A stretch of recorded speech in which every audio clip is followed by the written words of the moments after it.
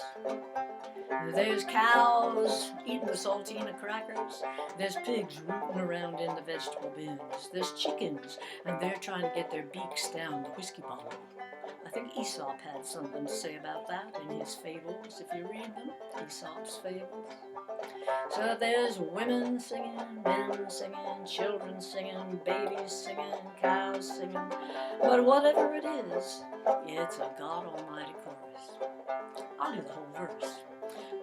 Way down south in the Yankee Yank, moo, moo, moo, moo. Cock-a-doodle-doo! Way down south in the Yankee Yank, just because he had nothing better for to do, says Mike.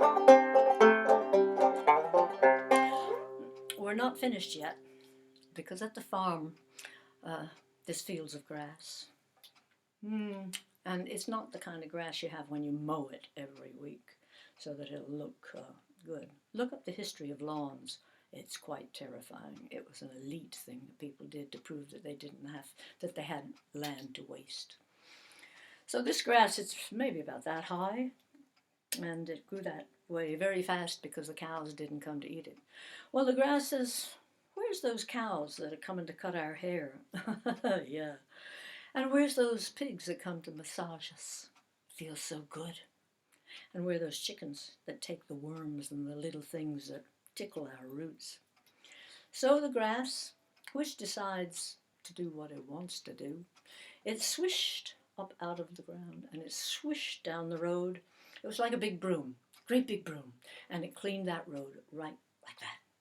It swished across the bridge, and the frog's sitting there. Where is that grass going? Where were those chickens going? I'm sure something's wrong, but still the frog was just hopping back and forth. Well, the grass went down the next 11 miles, and the grass went up the steps, and the grass swept right across the porch, right through the door. The little bits of grass, they loved steering themselves right through the screen door as fast as they could go. Down the hall, and the grass just went right into the room. Now, you may not think that grass can sing, but I assure you it can. If you let it grow, and then on a windy day, you'll hear this.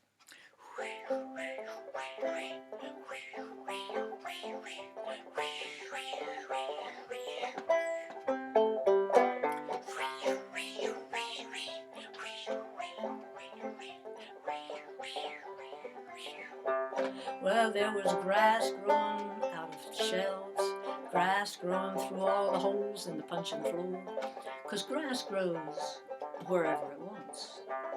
You've seen it in cracks on the pavement. You've seen it wherever you let it grow, it'll grow. So the cows are eating the grass, and the pigs are rolling in it, and the chickens and the little chicks, they're picking out the worms and all the little creatures that came along for the ride. Well, we have had some verses with everybody singing on it one after the other. You can pick what you want, but let's do a verse. Chick, chick, chick, chick, chick, chick, chick. Nothing better for to do.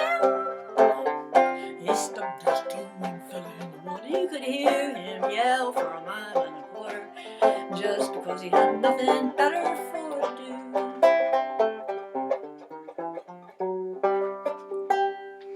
Well, when the grass went, logic tells you that the ground had to go. And when the ground went, the brook had nothing to flow between, did it? So the brook just flowed over everything. It even flowed over the bridge over itself. And it flowed down that 11 miles road, making it muddy, muddy, muddy, muddy, muddy. Well, when it got to the corner store, I don't suppose you've ever seen water flow uphill. That brook could do it. Anybody could do anything in this song, and anything could happen, which, as you've noticed, has already happened. So the grass just flowed up the steps like a snake going up. It flowed right across the porch, which had cracks in it, so it lost some of its company that went down through the cracks. And of course, when it went through the screen door, an awful lot of creatures got caught. It was like a sieve as it went through the screen door, because water doesn't know how to open a screen door. Grass does, chickens do, but water doesn't. Water will just wash the door away. And down the hall goes the water. And the brook's just flowing in. It doesn't stand there and wait for an invitation. It just goes in. And so it bubbles.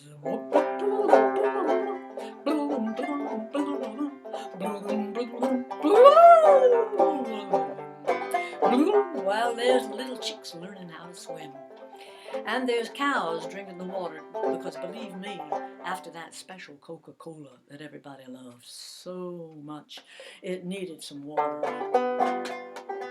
And the pigs are sloshing around in it, and everybody's singing, they're having a wonderful time. And there's the frog. He's right in the middle of the air. He looks back and can't see anything that he jumped from, because it's all gone. Because when the grass went, the ground had to go, as I said. Looks forward, and there's nowhere to land. Well, he's in the middle of the air, just wondering kind of what he should do. There's people who tell him what to do, but other frogs, but he fired them all. So somehow he gets himself down to the bridge, and he starts hopping down that road. Because if you can just see this in your mind's eye, that's all that's left in the world. Every cow, every pig, every chicken, every animal, everything in the world is in that corner store. So all that there is just this long road, just like Kansas, endless for hundreds of miles. But this was only 11 miles. And way down at the end, there's a tiny, tiny, tiny little house that's just jumping up and down. Well, the frog decides there's something serious going on down there. Finally, the frog sits at the bottom of the steps, and he's not happy. He's worried because this is something that he hasn't been in control of. So he hops up the 4 steps, and he goes across. He gets splinters in his little pads, and he's angry about that. And he can't get through the screen door, excepting through a little hole, and he's angry about that. He hops down the hall, and he's sitting there like this. Bullfrogs are big, and sit there like this. And he's looking in, and he says, they're singing a song. That sounds like an interesting song. There's an awful lot of, it's a pretty bigly group of people in here. And then he starts listening, finally, he starts listening to the words. And he says, that's a song about a frog. Now, he's a boastful frog. He thinks he's the best frog in the world. And he's a bit cross because he hasn't made up this song, but he hears it and it sounds as if it might be a good one. And then finally it dawns on him, this song, it's a song about me. And he gets so proud that a song's been made about him that he begins to puff. And he gets bigger. He's as big as a cat. He's as big as a dog. A St. Bernard. And he's as big as a horse. He's as big as a tiger. He's as big as an elephant, as a hippo, and he's as tall as a giraffe. He's as big as an old big dinosaur. And you know what happened to them. He gets too big for his skin. And pooh! He just explodes. Problem is that he takes the whole corner store with him. Up into the sky. It all goes. Everything. Mike, all of the shopping. John, Mary, the little kids. Cows, chickens, everything. The whole world just goes up in the sky. Just blown up by a boastful frog. Well, it stays that way for a while, chaos. And then slowly, kind of like snowflakes, everything just drops back. It never gets back to the way it was. never gets back to the way it was. But some things were the way it was. For instance, the kitchen table back at John and Mary's house, it's still there, and the dinner is still set out, and John is serving things out the way men do at those tables. And there's the kids, 1, 2, 3, 4, 5, and Mary's holding the baby, which is born by this time. But as would happen, dinner is very cold.